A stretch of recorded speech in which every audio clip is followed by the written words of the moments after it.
Founders are much more drained by the energy we spend to avoid our feelings than the energy it takes to grow the business.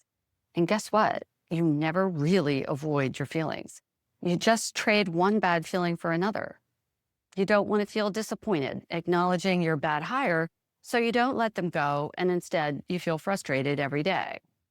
You don't want to feel vulnerable, so you don't raise your profile, and instead you feel anxious when the pipeline dries up.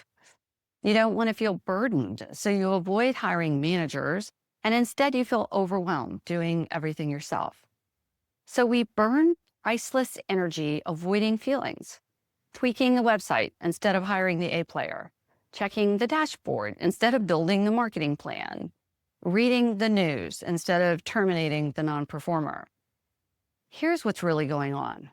Your business reflects your consciousness in two areas, the inner and outer. Your thoughts and feelings are in the inner dimension. Your actions and results are visible in the outer one. When you become aware of what you're avoiding on the inside, you can align your actions on the outside. Then you can create any reality you choose, but only when you're conscious. If you touch a hot stove, the second you're aware of it, you move your hand. But if your hand is numb for some reason, you keep it there. Most founders have a high tolerance for pain. We've become numb to feeling bad. We learn to tolerate it by blocking awareness of what we're feeling. This is what depletes us.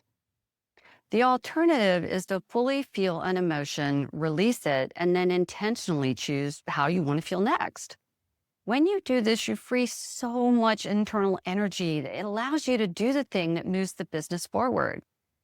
Think of all the things you haven't done, the risks you never took, talent you didn't hire, products and services you haven't created, content you never publish, all to avoid a feeling? It seems crazy, right? Feelings are just vibrations in your body. They won't literally kill you. Anxiety, frustration, overwhelm, disappointment, they all dissipate when you allow them to move through you. Otherwise, it's like pushing a beach ball underwater. It'll pop back up with more force at the wrong time. I remember winning our first $1 million project in my last business. I was super excited, but also secretly terrified. It was very high profile, and I felt uncertain and inadequate, but shoved those feelings aside. I decided the solution was to hire a $250,000 project manager from a Fortune 500 company to run it. At the time, this was much more than my salary. Then I turned the entire project over to them, telling myself, well, they should know how to do it even better than me. But really, I was just abdicating because I was afraid. I wasn't even conscious I was doing this. As you can imagine, it was a disaster. The person may have been great at operating inside a slow-moving, mature system, but we were flying at lightning speed and still needed to build our processes. It was the wrong hire and the wrong decision on my part not to stay closely involved along the way. After months of frustration, I realized I had to let them go. And then I really felt uncertain and inadequate because I had to pick up the pieces and do damage control. If I had allowed myself to fully feel my initial fear, I could have released it, recentered, and then hired the right person for the role instead of just throwing money at it. I see this all the time. Founders try to compensate for feeling inadequate by throwing money at a problem and then abdicating like I did. It almost always backfires.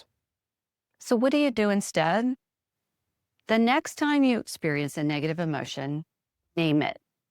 Locate where it is in your body, like your heart or your gut. Just allow it to be there for a moment. Take slow, deep breaths in and out, focusing on that area. This sends a safety signal to your brain, allowing it to relax. Because when we're in danger, we do the opposite. We take quick, shallow breaths. This will usually take less than a minute, 2 at the most, before the intensity of the feeling starts to lessen. That's when you ask yourself how you want to feel instead. Like, instead of inadequate, you want to feel confident. Now you remember a time when you really felt that way. This generates the new feeling in your body. Only then do you ask yourself, what's the next step required for action? Then you take that step. Until you see the results you get from practicing this technique, you may think it's a waste of time. Your brain tells you the solution is to push through instead. That's just because it's what you've always done. And if you keep doing what you've always done, you'll keep getting the same results you've always got. You don't need to resist emotions or eliminate fear. Instead, become conscious of what you're feeling and what you're doing. Notice where you're trading one painful feeling for another, more familiar one. Feel it, name it, refocus, and then move. That's how you free your energy and grow with less struggle. And this is about more than just your business. It's about your life. Make it count. For the full method and more ways to raise your consciousness, get my weekly newsletter. The link is in the channel description.